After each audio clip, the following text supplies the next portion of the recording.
मकनपुर गांव में एक छोटा सा घर था जिसमें शिवा अपनी माँ और बहन के साथ रहता था। कम उम्र में ही गरीबी और बेरोजगारी ने उसकी कमर तोड़ दी थी। अब तो वक्त ऐसा आ गया था कि खाने के लाले पड़ गए थे। ये लकड़ियां भी गीली हैं, जलने में नहीं आ रही, क्या करूं? हटो माँ, मैं कोशिश करती हूँ। लकड़ियां सुलग रही हैं, तो बस फूंकनी से धीरे धीरे फूंक दे, शायद जल जाए। तब तक मैं देखूं आटा है कि नहीं। कुछ नाश्ता बन जाए तो शिवा काम ढूंढने निकलेगा। ममता आटा देखने उठी।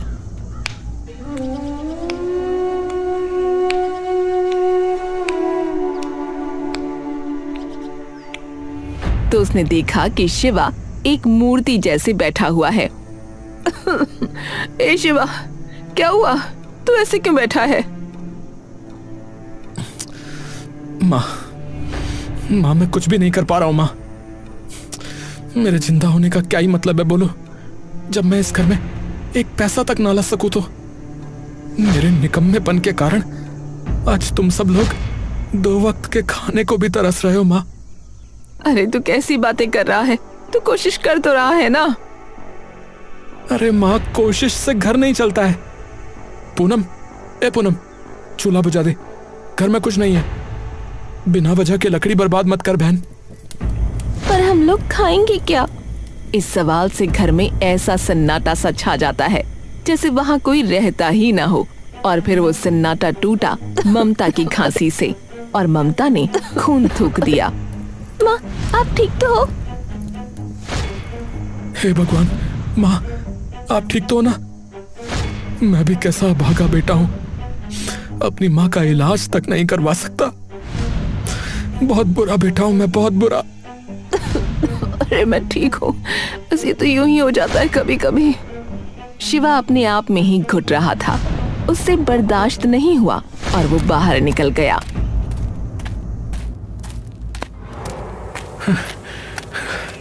मैं अब इस घर में तब तक नहीं लौटूंगा जब तक कमाई का इंतजाम न कर लूं। हाँ, वरना ना मैं खुद को माफ कर पाऊंगा और ना पिताजी की आत्मा मुझे माफ करेगी। हाँ। वो शहर की ओर चला, इस उम्मीद में कि शायद कुछ काम हाथ लग जाए।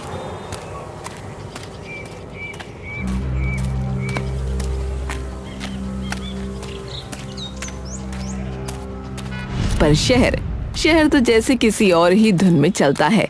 शिवा सुबह से शाम तक हर दुकान, हर फैक्ट्री के फाटक तक गया, लेकिन कोई फायदा नहीं हुआ। कर्मचारी पूरे हैं, फिर कभी आना भाई। आधी मजदूरी मिलेगी, करना चाहो तो कर लो। अरे साहब, आधी मजदूरी में घर कैसे चलेगा बताइए? अरे तेरा घर चले या ना चले, हमें क्या है? काम करना है तो करो, वरना आगे बढ़ो भैया। शिवा पूरा शहर घूमकर थक गया। उसके पैरों में जैसे जान ही नहीं बची थी। धूल से चेहरा काला पड़ गया था, पर वो पोंछने की हिम्मत भी नहीं कर पा रहा था। तभी हल्की सी खुशबू आई, गले में अटके दुख को भी पल भर को बुला देने वाली। उसने गर्दन उठाई। सामने एक दुकान थी। लकड़ी के छोटे से तख्त पर कुल्हड़ सजे थे और उसके नीचे कोयले की धीमी आंच में मटन पक रहा था। उसके सामने लोग खड़े बड़े चाव से कुल्हड़ वाले मटन चावल खा रहे थे। अरे ये तो मैं भी कर सकता हूँ। कुल्हड़ बनाना तो मुझे आता है, और खाना, हाँ थोड़ा बहुत तो बना ही लेता हूँ। हाँ, मैं गांव में यही करूँ तो कितना अच्छा रहेगा। गांव में तो कुल्हड़ वाले कड़ी चावल कोई बेचता भी नहीं है। और रही बात मांसाहारी की, तो हमारे गांव में तो कोई खाता नहीं है। तो हाँ, यही सही रहेगा, कड़ी चावल ही सही रहेगा। हाँ। जैसे किसी ने उसकी पीठ पर हाथ रखकर कहा हो, चल अब तेरी बारी है। वो फौरन गांव लौट पड़ा।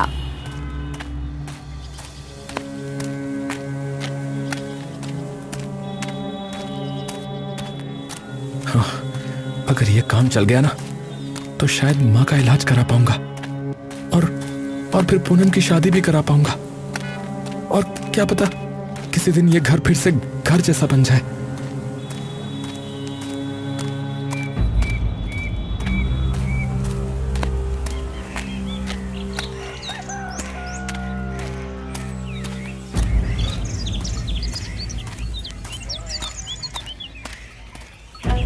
गांव पहुंचकर शिवा ने कबाड़ में पड़ा पुराना लकड़ी का ठेला निकाला,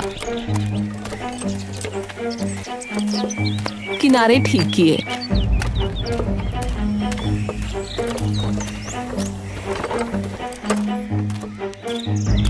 कुल्हड़ बनाना तो उसके खून में था। तालाब किनारे जाकर उसने मिट्टी उठाई। वहां उसे ऐसा लगा जैसे उसे कोई देख रहा है, पर उसने ध्यान नहीं दिया।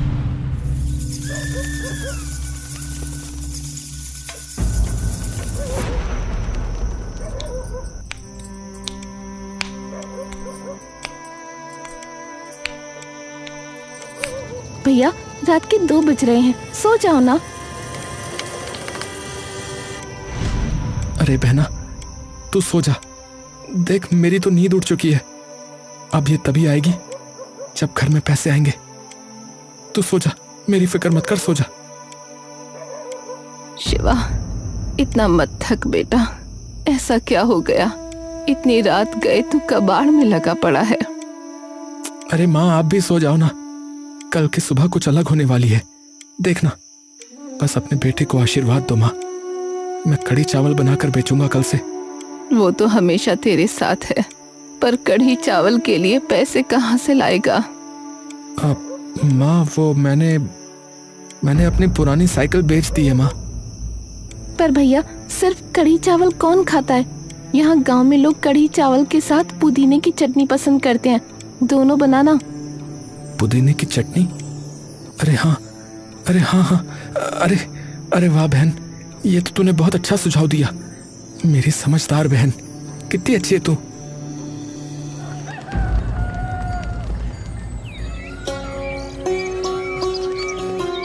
शिवा पूरे जज्बे के साथ पहले दिन ठेला लेकर गांव के चौपाल में जा खड़ा हुआ।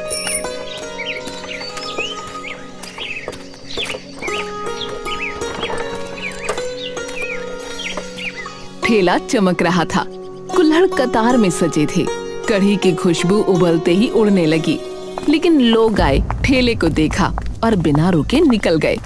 किसी ने भी मुड़ कर न देखा।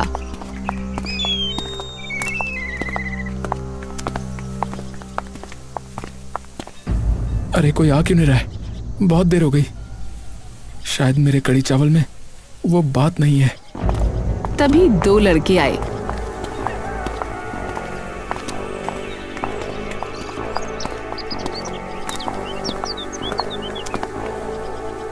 ओए शिवा, एक को लड़ दे, भूख लग रही है। हाँ, ये लो भाई।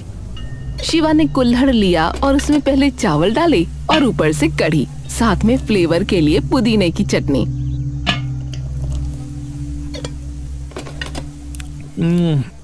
अरे यार, ये क्या बनाया भाई? अबे नमक ही नहीं है। अबे बनाना नहीं आता तो ठेला लेकर क्यों खड़े हो गए भाई? हैं? अबे इस बकवास कढ़ी चावल के हम कोई पैसे नहीं देंगे, समझा? हाँ, नहीं देंगे। दोनों लड़के मुंह बनाकर चले गए।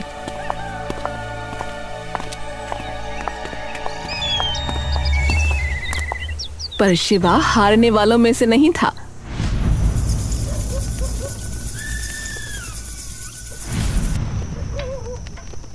रात को बैठकर उसने मसाले बदले, नुस्खा सुधारा, कई बार चखा, फिर चूल्हा बुझा दिया। दिन गुजरने लगे, पर ग्राहक गिनती के आते वो भी मजाक बना देते। अरे एक बात कहूँ, कढ़ी चावल से ज्यादा स्वादिष्ट तो ये कुल्हड़ लग रहा है मुझे तुम्हारा।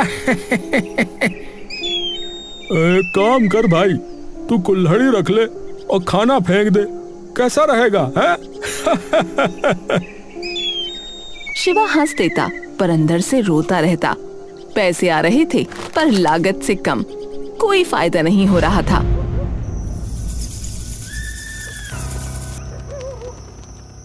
शिवा बैठकर सोचता। लगता है मैं गलत रास्ते पर हूँ। शायद भगवान ने मेरे लिए कुछ लिखा ही नहीं है। मेहनत कभी व्यर्थ नहीं जाती बेटा, बस हिम्मत मत छोड़। हाँ भैया, मैं भी आपके साथ हूँ, आप हिम्मत रखो। बहन, हिम्मत भी पेट खाली होने पर ना डगमगा जाती है, समझी?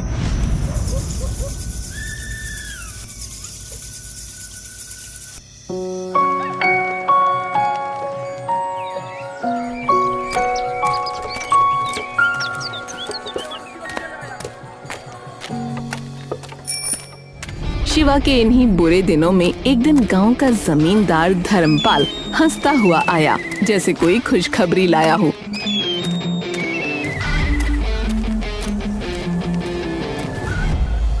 अरे शिवा, अरे सुना है ठेला नहीं चल रहा है तुम्हारा, हैं? अरे बड़ा दुख हुआ भाई, बड़ा दुख हुआ मुझे तो। अरे धर्मपाल जी, आपको मेरी चिंता कब से होने लगी? कोई काम है तो बताइए मुझे।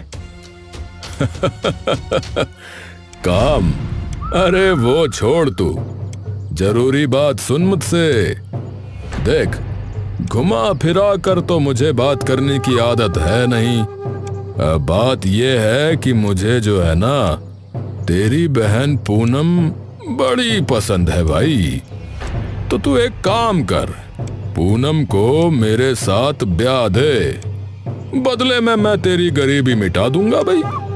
ठेला नहीं, दुकान खुलवा दूंगा, दुकान।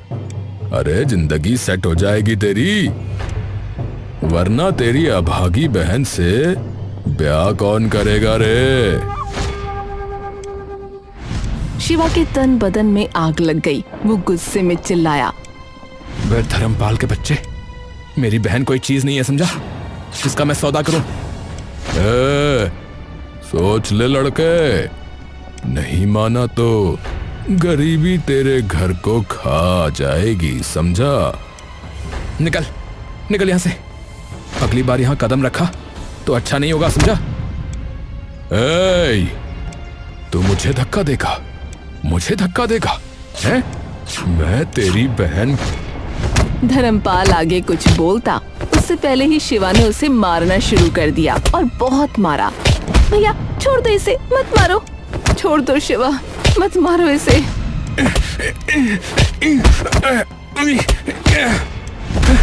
मेरी बहन के बारे में बोलेगा, ये ले।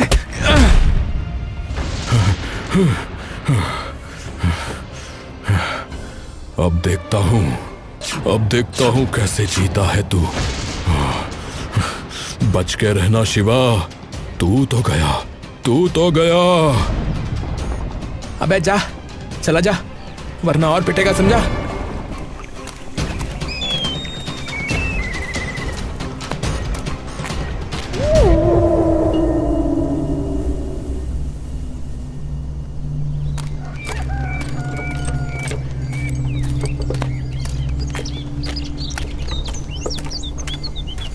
अगली ही सुबह गांव का माहौल कुछ बदला बदला था।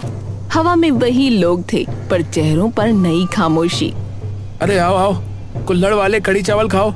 अरे भाई आओ, अरे दादा, अरे आओ, अरे भैया आओ आओ।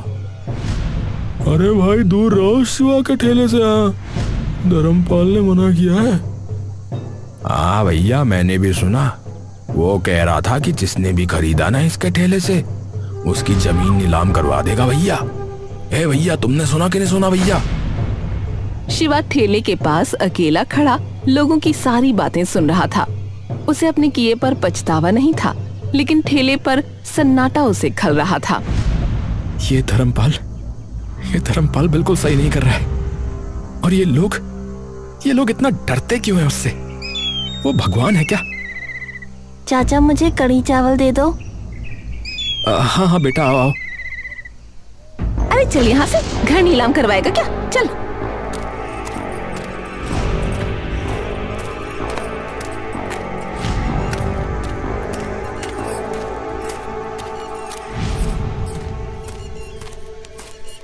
शिवा देखता रह गया।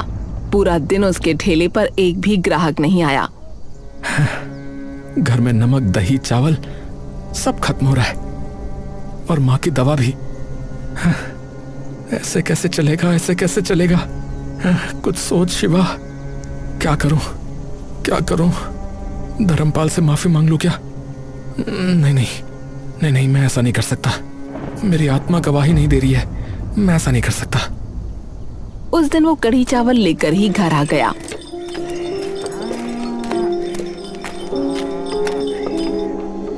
ममता खांस रही थी और पूनम रो रही थी। भैया मैं बाहर नहीं जाऊंगी, लोग अजीब बातें बोलते हैं। अरे क्या हुआ? क्यों? कहते हैं मैं धर्मपाल की दुल्हन बनूंगी। ऐसा कभी नहीं होगा, ऐसा कभी नहीं होगा, समझी?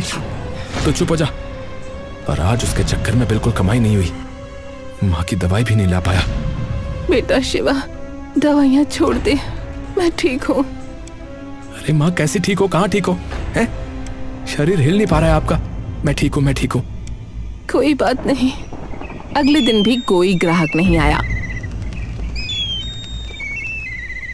शाम को तेज बारिश होने लगी सो अलग। इस बारिश में भीग रहा हूँ, टूट भी रहा हूँ। हे भगवान, क्या यही मेरी किस्मत है? अचानक एक बूढ़ा भिखारी जैसा आदमी उसके सामने आ खड़ा हुआ और बोला,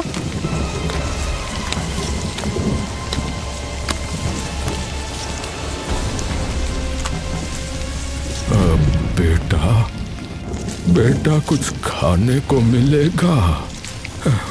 भूखे का पेट भर जाएगा तो तुम्हारा भला होगा बेटा। बाबा आइए आइए। हाँ हाँ जरूर लीजिए बाबा, मेरे यहाँ पर बस ये कढ़ी चावल बनता है, आप इसे खाइए।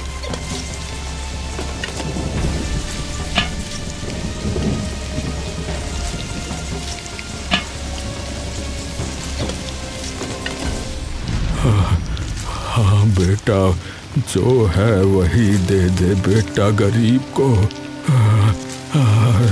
तेरा भला हो बेटा, तेरा भला हो। शिवा ने झिझकते हुए उसे गरम कढ़ी चावल परोस दिए।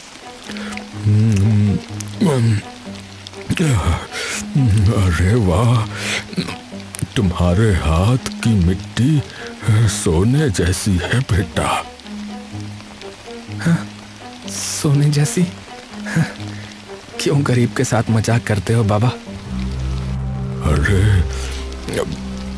अरे बेटा, तुमने इसे पहचाना नहीं। इस कुल्हड़ की मिट्टी को देखो बेटा, मिट्टी को देखो। मिट्टी को देखूं? पर बाबा आप हैं कौन? बेटा, तुम्हारी किस्मत मिट्टी से बनेगी, मिट्टी से बनेगी बेटा। मिट्टी से बनेगी? मिट्टी सोने जैसी? ये आप क्या बोले जा रहे हैं बाबा? मेरी कुछ समझ में नहीं आ रहा है। और अचानक वो आदमी कहते कहते अंधेरे में ऐसे गायब हुआ जैसे हवा में घुल गया हो। बाबा, बाबा, अरे ये बाबा कहाँ चले गए? बाबा, बाबा! उसे कुछ समझ नहीं आया और वो ठेला समेटकर घर आ गया।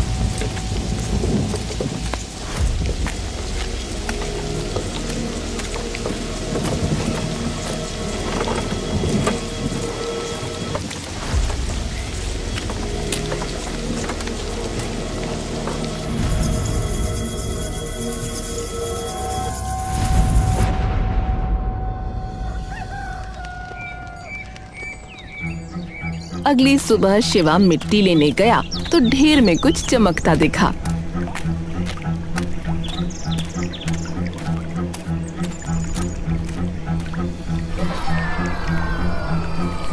अरे ये कैसी पोटली है? और इसमें ये चमक और ये खुशबू? पोटली में राख जैसी कोई चीज थी, हल्की खुशबू छोड़ती हुई। एक काम करता हूँ, इसे भी मिट्टी में मिला ही लेता हूँ। क्या पता वो जो बाबा कह रहे थे उनकी बात सच्ची हो जाए। शिवा वो पोटली ले आया और उसने थोड़ा सा पाउडर मिट्टी में मिलाया और नए कुल्हड़ बनाए। अरे अरे अरे ये कुल्हड़ गर्म क्यों हो रहे हैं? अरे अरे और ये खुशबू? अरे वाह, ये खुशबू तो मदहोश कर रही है। अरे वाह, बड़ी अच्छी सुगंध है। उस दिन उसने ठेला फिर से लगाया।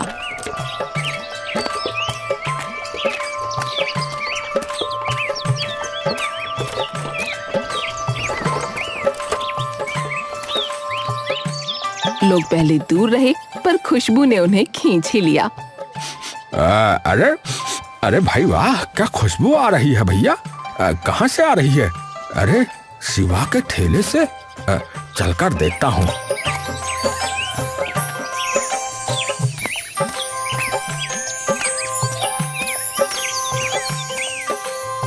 अरे शिवा, तुम्हारे ठेले से बड़ी खुशबू आ रही है।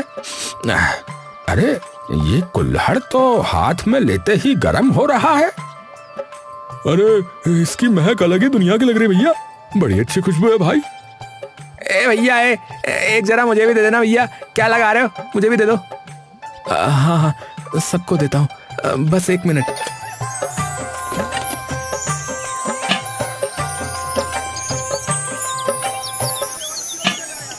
ये लीजिए भाई साहब।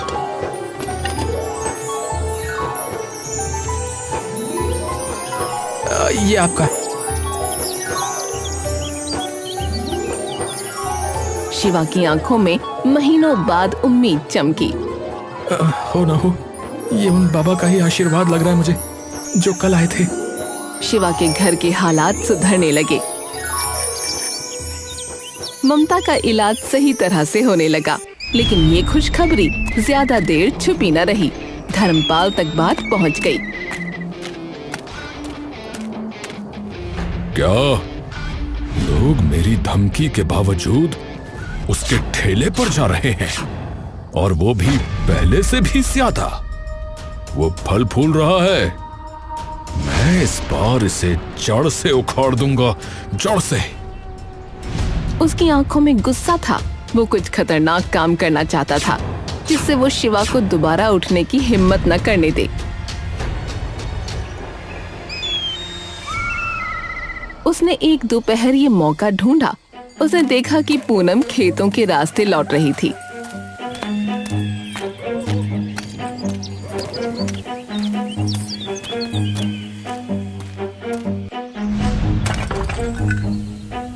अरे पूनम, अरे जरा इधर तो आओ। हटी, रास्ता दीजिए। अरे तेरे भैया ने मेरी बात ठुकराई है, अब तो ही बताना कि उसे कैसे समझाऊं। पूनम का चेहरा सफेद पड़ गया। धर्मपाल ने उसे पकड़ लिया। छोड़ो मुझे।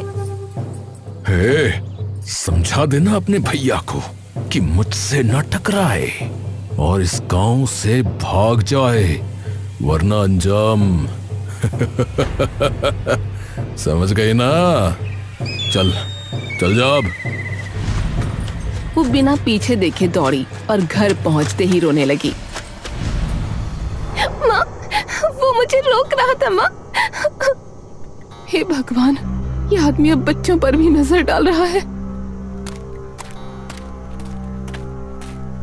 शिवा घर पहुंचा तो दोनों की हालत देखकर उसका खून खौल उठा। धर्मपाल, तूने मेरी बहन को छुआ, मेरी बहन को छुआ तूने। मैं उसका खून पी जाऊंगा माँ, मैं उसका खून पी जाऊंगा। जाने दो मुझे, जाने दो मुझे। बेटा पागल मत बन, वो आदमी ताकतवर है। शिवा के चेहरे पर गुस्सा और बेबसी दोनों उतर आए। तो क्या क्या करूं माँ, क्या करूं, क्या करूं बोलो? गाँव छोड़ दूं, गाँव छोड़ दूं या सीना तान कर लड़ जाऊं? हे भगवान, ये आदमी हमें जीने क्यों नहीं देता है? इस दौरान अचानक गांव में एक बात फैली कि तालाब के पास एक बूढ़ा भटकता नजर आता है। अरे भैया, रात में देखा है? वो तालाब किनारे चलता है भैया। अरे पैर नहीं लगते जमीन पे भाई। ए भैया, मुझे तो लगता है वो कोई देवता वेवता है भैया। मंदिर वंदिर बनवा दे वहां गई। अरे भाई, देवता नहीं, एक कुम्हार की आत्मा है, कुम्हार की आत्मा है, जिसके बाप दादाओं की जमीन जो है ना, ये धर्मपाल कमीने के बाप ने छीनी थी साले ने। शिवा सब सुनता था पर चुप रहता था। तभी एक रात उसे सपना आया। सपने में वही बूढ़ा सामने खड़ा था। जिस अन्याय ने मेरी सांसें छीनी थी बेटा, वही अन्याय अब तुम्हें भी रोक रहा है। बाबा, कौन सा अन्याय बाबा? जिसे जिसे मिट्टी में दफन किया गया उसे मिट्टी ही जगाती है। पर आप हैं कौन बाबा? आप क्या कहना चाहते हैं? आपकी बातें ना मुझे बिल्कुल भी समझ में नहीं आती। तेरी लड़ाई मेरी भी लड़ाई है बेटा, खत्म कर इसे। शिवा घबराकर जाग गया। दिल जोरों से धड़क रहा था और माथा पसीने से भीगा था।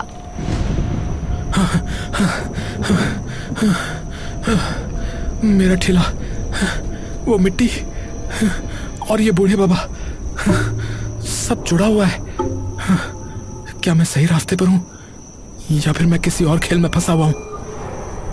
वो रात में ही कुल्हड़ बनाने बैठ गया। अचानक हवा घूमने लगी और कुल्हड़ हिलने लगे, जैसे अदृश्य हाथ कुल्हड़ों को छू रहे हों। अरे ये क्या हो रहा है? बाबा बाबा बाबा, क्या ये आप हो? बताओ ना बाबा। अरे ये कहीं उस पोटली का जादू तो नहीं है? अरे कोई कुछ तो बताओ मुझे कोई कुछ तो बताओ। मेरी तो कुछ समझ में नहीं आ रहा है। किससे बात कर रहा है बेटा? अरे माँ, आप यहाँ क्या कर रही हैं? आपने जब पूछा ये तो मैं आपको एक बात बताना चाहता हूँ जो मैंने आपको आज तक नहीं बताई। क्या? शिवा ने बाबा, पोटली और सपने वाली पूरी बात ममता को बताई। ममता भी हैरान थी, लेकिन बोली, तुझे याद नहीं होगा क्योंकि जब तू 1 साल का था तो वो मर गए थे। लोग कहते हैं उन्हें धर्मपाल ने ही मरवाया था। वो भी एक कुम्हार थे। कि जिन बाबा की तू बात कर रहा है, शायद वो वही हैं, अपने पोते की मदद करने आए हैं। क्या क्या मेरे दादा? ये क्या कह रही हो माँ? क्या हुआ? ये क्या कह रही हो माँ? क्या कह रही हो?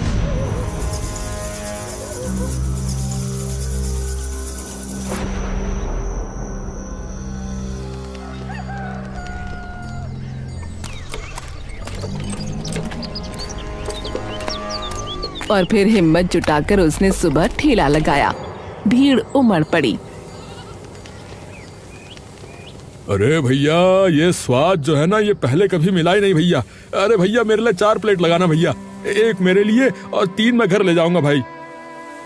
अरे भाई, ये कढ़ी चावल नहीं है। हाँ, कढ़ी चावल मत समझना इन्हें। ए भैया, जादू है जादू। हाँ भैया, मैंने तो खत्म भी कर दी 1 प्लेट। ए भैया, एक काम करो यार, पेट तो भरा भरा लग रहा है लेकिन मन नहीं भरा। एक काम करो, 1 कुल्हड़ और दे दो भाई। बाबा, लगता है आपका आशीर्वाद काम कर गया बाबा।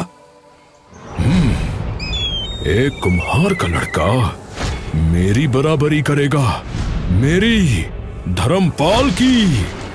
आज ही इसका खेल खत्म कर देता हूँ। हाँ। रात में उसने गुंडे भेजे।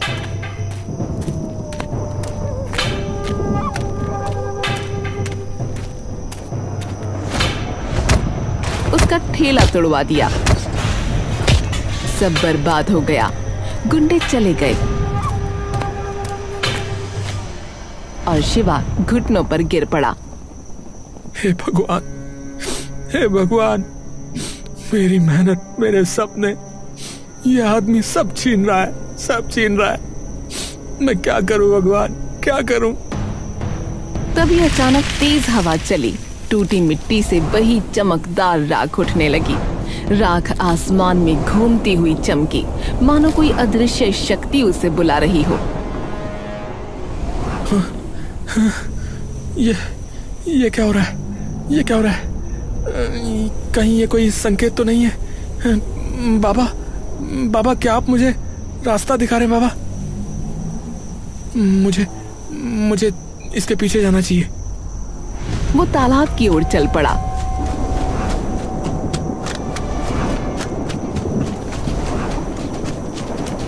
उसे और लोगों ने देखा तो वो भी उस तरफ हो लिए।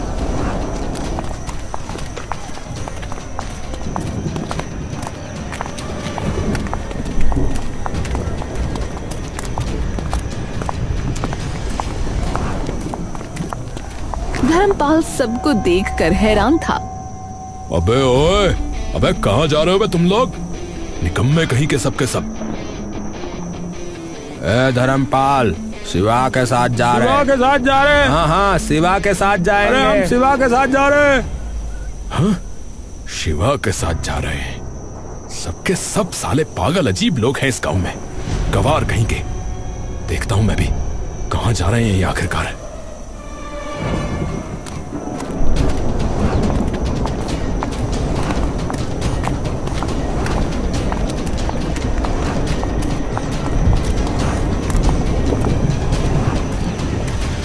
सब तालाब तक पहुंचे। तालाब चमक रहा था और वहीं वो बूढ़ा खड़ा था। अरे तू तो मर गया था ना? हैं? तू तो मर गया था। तो ये यहाँ कैसे? क्या? अन्याय कभी नहीं मरता, कभी नहीं मरता अन्याय, याद रखना। बस समय आने पर हिसाब चुकता करता है। मुझसे दूर रह मुझसे दूर। तूने मेरी जमीन छीनी, याद है? फिर मुझे दर्दनाक मौत दी और अब मेरे पोते का जीना हराम कर रहा है। अरे भैया, अरे कमाल हो गया भैया, गजब हो गया। अरे ये तो शिवा के दादा हैं भैया। अरे ये क्या जिंदा है क्या ये? अरे कैसे बोल रहे हैं? ए भैया, जिंदा हिंदा नहीं है, देख नहीं रहे भैया, चमक रहे बिल्कुल हैं, बिल्कुल सफेद बूढ़े चमक रहे भैया। ए भैया, ये उनकी आत्मा लग रही भैया, जो न्याय के लिए भटक रही भैया। आज यहाँ कुछ कांड होने का लग रहा है मुझे भैया। ये धर्मपाल का आज कुछ मेरे को ग्रह नक्षत्र ठीक नहीं लग रहा भैया। हाँ, मैंने ही किया। मैंने ही तोड़ा, मैंने ही ठेला तोड़ा, मैंने ही शिवा को बर्बाद करना चाहा, मैंने ही तुम्हारी जमीन भी छीनी थी। सब सच है। पर मुझे अब जाने दो। मैं अब आगे से शिवा को कुछ नहीं कहूँगा। मैं आगे से कुछ नहीं कहूँगा। मैं हाथ जोड़ता हूँ। मेरी लाश यहीं तालाब के किनारे 10 फीट नीचे दफन है। मुझे मुक्त कर। शिवा ने अपने दादा की लाश तालाब के किनारे से निकलवाकर उसका अंतिम संस्कार किया।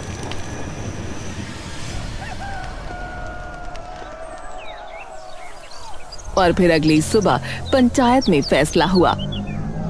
हाँ तो गांव वालों, पूरी पंचायत ने यह निर्णय किया है कि धर्मपाल ने हत्या की है और उसकी सजा जेल और मुकदमे के सिवाय कुछ नहीं है। हमारा सर्वसम्मति से यह निर्णय हुआ है कि पुलिस को बुलाया जाएगा और फिर आगे की कार्रवाई पुलिस स्वयं देखेगी। अरे पंचों, अरे मुझे माफ कर दो। गांव वालों मुझे माफ कर दो। मैंने लालच में आके ये सब किया। कुकर्म का फल एक ना एक दिन सबको मिलता ही है, और आज तुम्हें भी मिल गया धर्मपाल। अब जाओ और बाकी की जिंदगी अब जेल में सड़ो जाकर। पुलिस धर्मपाल को ले गई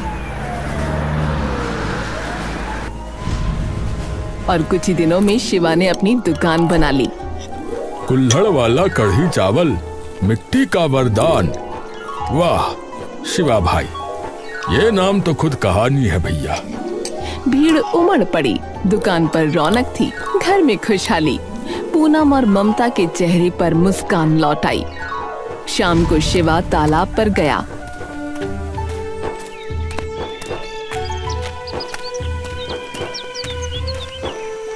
पानी शांत था।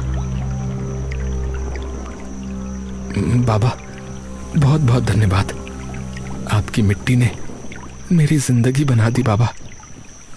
बहुत बहुत धन्यवाद। हवा हल्के से बहने लगी, पत्ती सरसराई, जैसे कोई अदृश्य शक्ति आशीर्वाद दे रही हो।